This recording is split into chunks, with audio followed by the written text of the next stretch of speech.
Hello everyone, स्वागत आप सभी का टॉपर्स प्राइम चैनल में। इस वीडियो में हम बात करेंगे DSSB TGT मैथ मेल का जो पेपर हुआ है आज, उसके बारे में किस तरीके का जो है पेपर देखने को मिला। तो आप ये कह सकते हैं कि कंप्लीट हम एग्जाम एनालिसिस जो है इसमें करने वाले हैं। ठीक है, दोनों सब्जेक्ट का करेंगे, जो जनरल पेपर है उसका भी और सब्जेक्ट कहां से पूछा गया था उसके बारे में भी, और किस तरीके के क्वेश्चन थे जो देखने को मिले, वो दोनों चीजें जो है हम इस वीडियो में डिस्कस करने वाले हैं। ओके, इसके अलावा अगर आप DSSB TGT एग्जाम की तैयारी कर रहे हैं और उसके लिए अपनी तैयारी को चेक करना चाहते हैं तो परीक्षा ऐप पर जो है मॉक टेस्ट अवेलेबल है। ठीक है, इन मॉक टेस्ट को खरीदने के लिए आप हमारा टॉपर्स 50 कोड जो है यूज कर सकते हैं। अगर आप कोड यूज करेंगे तो आपको 50% का जो है ऑफ मिल जाएगा। और इस जो भी मॉक टेस्ट है वो हर एक जो अलग अलग सब्जेक्ट है उसके लिए भी अवेलेबल है। ठीक है, वहां पे आपको जो सब्जेक्ट के पोर्शन है 100 मार्क्स का, वो भी जो आपको मिलेगा।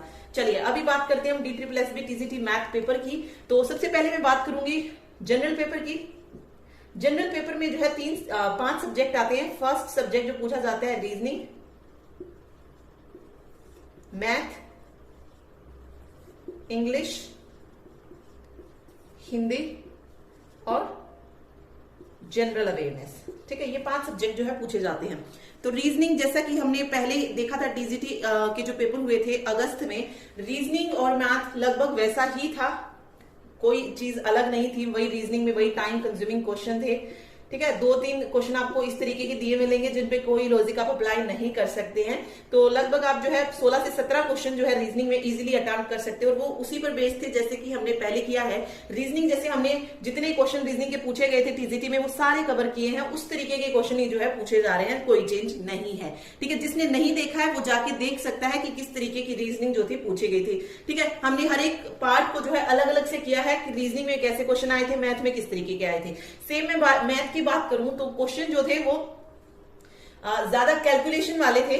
मींस आप कह सकते हैं टाइम ज्यादा ले रहे थे, टाइम कंज्यूमिंग थे। वैसे क्वेश्चन इजी थे बट कैलकुलेशन उसमें ज्यादा थी तो टाइम लग रहा था। ठीक है, वैसे बिल्कुल वैसे ही क्वेश्चन थे, वही लगभग आप जो है इसमें भी 14 से 15 क्वेश्चन जो है इजीली अटेम्प्ट कर सकते हैं। फिर बात आती है इंग्लिश की। पैसेज था, एंटीनम सिनोनिम पूछे गए थे, one word substitution, idiom phrase, फिर वो jumbled sentence, 2 question jumbled sentence के आपको देखने को मिलेंगे, 2 इडियम फ्रेज से मिलेंगे, एंटोनिम सिनोनिम के, मिस स्पेल्ड वर्ड के। तो वही इंग्लिश में पूछा गया जिस तरीके के पहले आ चुके हैं, कोई चेंज नहीं है। हिंदी में भी एज इट इज वैसा ही पेपर आया जिस तरीके का पहले आ चुका है। मुहावरे हो गए, लोकोक्ति हो गई, पैसेज हो गया 5 मार्क्स का। ठीक है, फिर विराम चिन्ह वाले क्वेश्चन हो गए, वैसा ही पेपर जो है बिल्कुल देखने को मिला है।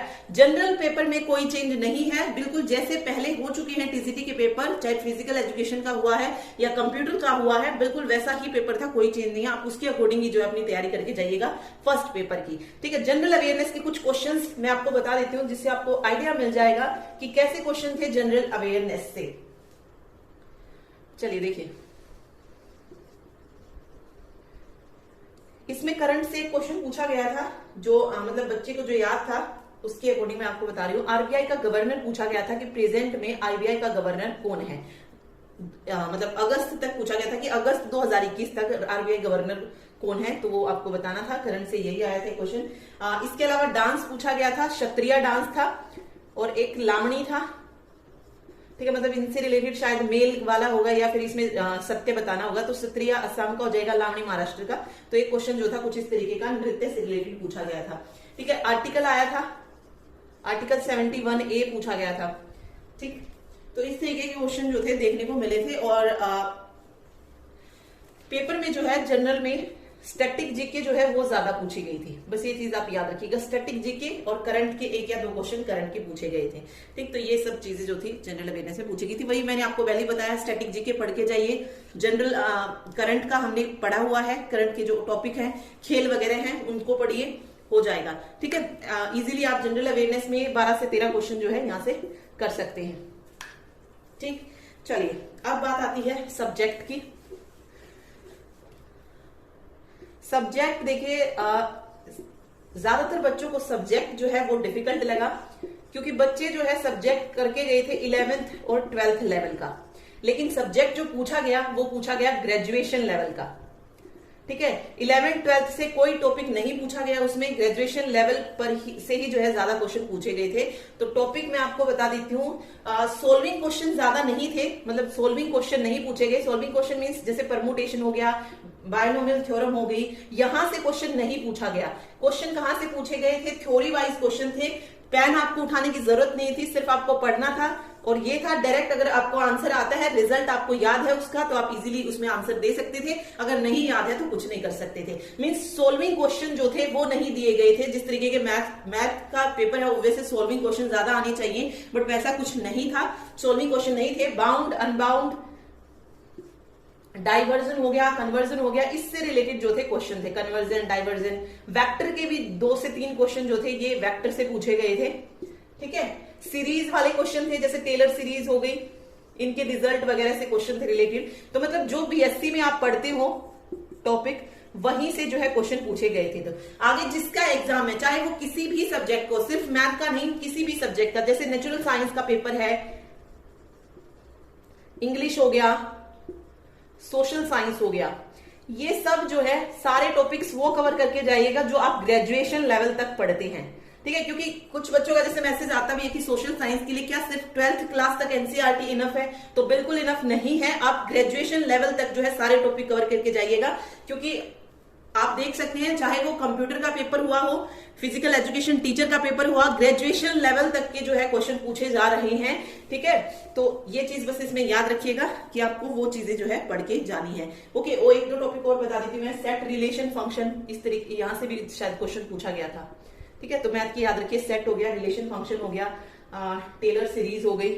सीरीज के और भी क्वेश्चन थे, लेकिन मुझे जितना अभी पता चला है उसके अकॉर्डिंग टेलर सीरीज से था क्वेश्चन, ठीक है। कन्वर्जन, डाइवर्जन मैंने आपको बता दिया, बाउंड हो गया, अनबाउंड हो गया, इस तरीके के क्वेश्चन जो थे थ्योरी टाइप क्वेश्चन थे, ठीक है।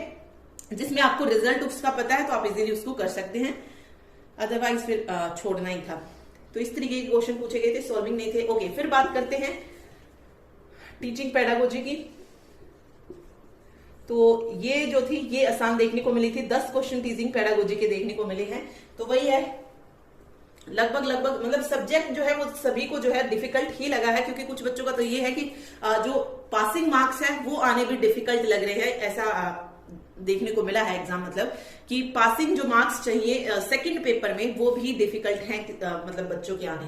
फर्स्ट पेपर इजी था, 60 to 70 आप इजीली कर सकते थे, मतलब वहां पे आप पास हो सकते थे। लेकिन सेकंड पेपर में पास होना बच्चों के लिए मुश्किल था, ये देखने को मिला है, ये मतलब जिन बच्चों ने बताया है उसके अकॉर्डिंग, ठीक है।